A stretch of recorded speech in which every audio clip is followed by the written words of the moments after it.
नमस्कार दोस्तों।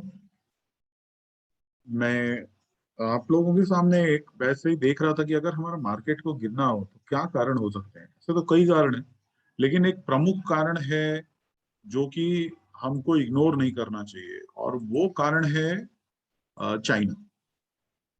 ये वीडियो बेसिकली चाइना के ऊपर ही है कि चाइना में क्या क्या प्रॉब्लम्स आ सकती हैं और उसका सारा इम्पैक्ट दुनिया में कहाँ हो सकता है। देखिए, चाइना की समस्या क्या है कि चाइना की इकोनॉमी बहुत मुश्किल दौर से गुजर रही है। चाइना में बहुत सी ऐसी चीजें हैं जिसने लोगों को ताज्जुब किया है। उन्होंने देखिए सारे आईपीओ कैंसिल कर दिए हैं, आईटी कंपनीज पे खरबों रुपए का जुर्माना लगाया, एजुकेशन इंडस्ट्री पे प्रतिबंध लगाए, कई इंडस्ट्री लीडर्स को जेल में डाला, वो परेशान कर रहे हैं। और पूरी दुनिया के होश तो तब उड़ गए जब उनके बहुत बड़े रियल एस्टेट डेवलपर ने हाथ खड़े कर दिए और कहा कि मैं पेमेंट मिस करूंगा, जिससे पूरी दुनिया के बाजारों को हिलाकर रख दिया था। हड़कंप भी मच गया कि होगा क्या। पर इस वाकये ने बहुत सारे प्रश्न खड़े कर दिए थे। देखिए, चाइना ने अपनी इकोनॉमी में काफी पैसा पुश किया है, पंप किया है, जिससे कि उन्होंने अपनी इकोनॉमी खड़ी करी है। चाइना में दो चीजें थी जो कि सबसे ज्यादा चाइना को मदद की। वह एक थी चाइना का इंटरनल पुश और चाइना का चीप लेबर। अभी प्रॉब्लम क्या हो गई है कि लेबर तो चीप रह ही नहीं गया। अब लेबर चीप नहीं रह गया तो आप वहां पे एक आपका कॉस्ट एडवांटेज जो बड़ा था वो आप खो चुके हैं। और वहां पे भी हमारी तरह मिडिल क्लास इंडिया की तरह है नहीं, उनका मिडिल क्लास भी बहुत छोटा है। तो ये प्रॉब्लम तो जो एक क्लोज्ड इकोनॉमी की होती है वो है ही। अभी उन्होंने इंफ्रास्ट्रक्चर जैसे रोड, रेल, ब्रिज, इवन नए शहर बसाने में काफी पैसे डाले थे। और इतना करने के बावजूद भी वो अपने सामान्य नागरिक को इतना सशक्त नहीं बना सके, क्योंकि उन्होंने खर्च करके सपोर्ट किया था अपनी इकोनॉमी को। उन्होंने अपने लोगों के हाथ में पैसा नहीं दिया, जिसके कारण वो मिडिल क्लास की ताकत जो हमारे हैं वो वहां पे नहीं हो सकी। और अभी क्या प्रॉब्लम आई कि इतना ज्यादा पैसा डाला था आपने तो रियल स्टेट के दाम बढ़ गए। अब रियल स्टेट के दाम बढ़ गए तो अभी उसको करेक्ट करना है। अभी उसको करेक्ट करना है तो आप क्या कर रहे हैं? तो वो आप बोलते हैं हम आपको सपोर्ट नहीं करेंगे, आप सबसे बड़ा रियल स्टेट प्लेयर हो तो आप पैसा वापस कर दो।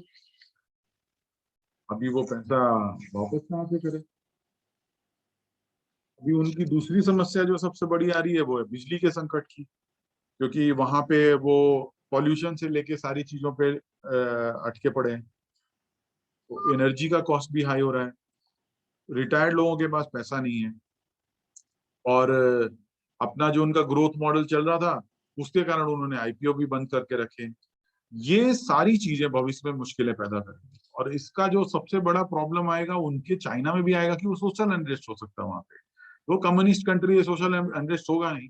और मैं कहीं पढ़ रहा था कि ये अफवाहें काफी चल रही हैं कि उनका चाइनीज प्रीमियर बाहर भी नहीं जाता, क्योंकि वो डर लगता है उनको कि कहीं मेरा यहाँ पे कोई कू ना हो जाए, मतलब तख्ता पलट ना हो जाए। पर प्रॉब्लम दूसरी है जो सबसे बड़ी है, ये है कि चाइना में अगर प्रॉब्लम आएगी तो ग्लोबली प्रॉब्लम आएगी। अब आप जैगुआर का देखिए, टाटा मोटर्स देखिए, जैगुआर का बड़ा मार्केट सबसे चाइना है, एप्पल का सबसे बड़ा मार्केट चाइना है। ऐसे पूरी दुनिया में एनर्जी सबसे ज्यादा रशिया प्रोड्यूस करता है, रशिया का सबसे बड़ा मार्केट चाइना है। तो ये जो प्रॉब्लम है वो ग्लोबली सबके सबको प्रॉब्लम आ जाएगी चाइना के स्लो डाउन आने से।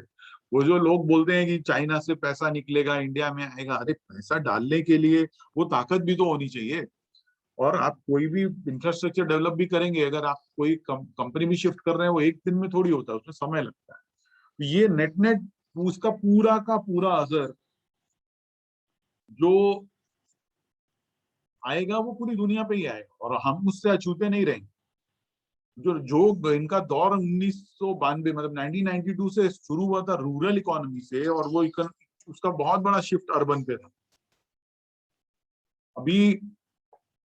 और ये आज नहीं है, ये तो बहुत साल से हम सुन रहे हैं कि वहाँ घोस्ट सिटी, घोस्ट टाउन की बातें। तो जो भूथा शहर, भूथा टाउन जो हो रहा है वो पहले से ही हो रहा है। मतलब आप वहां पे नहीं कर पा रहे हो ना, अपना इकोनॉमी डेवलप कर नहीं, आप कर नहीं पा रहे हो। समस्या ये आ गई है कि इंफ्रा और रियल एस्टेट ग्रोथ बिल्कुल रुक गई है। तो आप लोगों को एम्प्लॉयमेंट सबसे ज्यादा वहीं से जनरेट कराते थे। अभी आप करेंगे तो क्या करेंगे? अब आप टैक्स भी कर नहीं सकते लोगों को। अब गवर्नमेंट इससे क्या कर रही है? गवर्नमेंट अपने हाथ में सब लेना चाहती है। अभी गवर्नमेंट सब अपने हाथ में लेगी तो प्राइवेट प्लेयर्स बंद हो जाएंगे, तो प्राइवेट कंपनियां बंद होंगी। अब सब कुछ गवर्नमेंट के हाथ में आ जाएगा। अभी गवर्नमेंट के हाथ में अगर आ जाएगा तो आप कभी भी पॉलिसी चेंज कर सकते हैं। तो बाहर वाला पैसा तो डालेगा ही नहीं ना, क्योंकि उसको तो हमेशा गवर्नमेंट से डर लगा रहेगा। इसीलिए उनको समस्या तो है ही। रियल स्टेट में अभी कंपनियां हैं, उन्होंने कई, ऐसा तो नहीं है सिर्फ आप चाइना में लोन लिया है, उन्होंने बाहर भी कई कंट्रीज से लोन लिया होगा। अब जब बाहर बैंक से लोन लिया है, वो बैंक्स को भी तकलीफें आने वाली हैं। तो ग्लोबली इसका इम्पैक्ट तो आएगा। और दुनिया कोरोना से जूझ ही रही है। और दूसरा, चाइना की प्रॉब्लम क्या है? चाइना का किसी पड़ोस, पाकिस्तान को छोड़ दीजिए, तो किसी भी पड़ोसी से उनका बनता ही नहीं है। इंडिया से प्रॉब्लम, हांगकांग से प्रॉब्लम, ताइवान से प्रॉब्लम, वियतनाम से प्रॉब्लम। मतलब उधर अभी एनर्जी कॉस्ट में जो सबसे बड़ी प्रॉब्लम आई, वो क्यों आई? क्योंकि वो ऑस्ट्रेलिया से आई। ऑस्ट्रेलिया ने बोला हम इन पे भरोसा ही नहीं करते, इनके वायरस और इसके का इनकी वैक्सीन वगैरह पे। तो उन्होंने क्या किया कि वो कोयला बंद कर दिया। अब सबसे बड़ा इंपोर्टर चाइना का था, उसका ही ऑस्ट्रेलिया से कोयला लेता था। अभी आपके पास बाहर से कोयला ही नहीं आएगा। मैक्सिमम प्लांट्स आपके थर्मल प्लांट्स हैं, तो आप बिजली कैसे पैदा करोगे? तो तकलीफ तो ये सबसे बड़ी आने वाली है। और एक जो सबसे बड़ी इंपॉर्टेंट चीज है, जो कि ग्लोबली जो होता है, कि अगर चाइना की इकोनॉमी 1% से डाउन होती है, तो 0.50% से वर्ल्ड इकोनॉमी डाउन होती है। तो ये थोड़ा सा तकलीफ का काम है। तो इसीलिए मेरा ये मानना है, हमारे बाजार में अभी तो मुझे कोई तकलीफ नहीं दिख रही है। दूसरी तकलीफ मैं आपको जल्दी डिस्कस करूंगा। लेकिन चाइना पे तो ध्यान देना पड़ेगा, क्योंकि चाइना ने एक बार तो कोरोना करके दुनिया की वाट लगा दी थी। अभी दूसरा देखते हैं क्या होता है। इन्वेस्ट कीजिए, ध्यान से इन्वेस्ट कीजिए। मार्केट जिस लेवल पे है वहां पे आपको स्टॉप लॉस बिना काम मत कीजिए। बायस्ड मत होइए। यहाँ नए मल्टी बैगर्स नहीं मिलेंगे। मैंने एक मल्टी बैगर आपको शेयर भी किया है। मल्टी बैगर तो नहीं है, डबलर हो सकता है। मल्टी बैगर नहीं मिलेंगे। हिट एंड रन करिए, थोड़ा स्टॉक में पैसे डालिए और निकलिए। फंडामेंटली अच्छे स्टॉक हैं, रिजल्ट्स में खराब हो रहे हैं, उनको बाई करिए।